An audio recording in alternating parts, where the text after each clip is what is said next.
Hey guys, welcome back to my Apocalyptic Prophecy series. And to the people in the comments losing their shit about the way that I pronounced this word, seriously, calm down. It's not the end of the world. Oh wait, it is. Let's get into it. The apocalypse, right? That's what we're talking about. So we left off with Father Malachi Martin, who said that although he would not reveal the third secret because of his oath to the Pope, he did reveal in a coast-to-coast interview that all of the contents of the secret could be found in the book of Revelation from chapters 12 to 17. This documentary explores the life and death of Malachi Martin. One of Malachi's closest friends was former CIA agent Robert Moreau. Moreau would often drop off Malachi at the exorcisms and wait there till he was done to pick him up. Moreau shares this haunting story. Malachi was meeting with a little girl to evaluate whether she was possessed or not. He determined that the girl did need an exorcism. Robert Moreau says that when Malachi was getting back in the car, that this little girl did the most horrifying, vile gesture he's ever seen a child do, and that it still haunts him to this day. Malachi died shortly after this interaction. He never got to perform the exorcism on the girl. Robert Moreau and Malachi's close friends said that Malachi said he was pushed down the stairs by an entity. Malachi died of head trauma from the fall.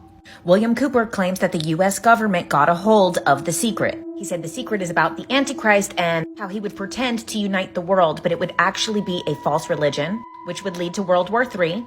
That would lead to nuclear destruction. Most people would die, and the return of Christ would happen shortly after. In this book, Convoluted Universe Book 3 by Dolores Cannon, it said that the second coming of Christ is not about Jesus reincarnating into another human body, but that actually the second coming of Christ is humanity reaching Christ consciousness. Christ consciousness is considered the highest state of intellectual development and emotional maturity. It's the awareness of the higher self as part of a higher universal system. And it was about reaching the level of consciousness that Christ was trying to teach the people. Let's see how everything lines up to the book of Revelation. And this is going to be very summarized. The Bible starts off with a serpent who tempts Eve. By the book of Revelations, it has become a seven-headed serpent beast.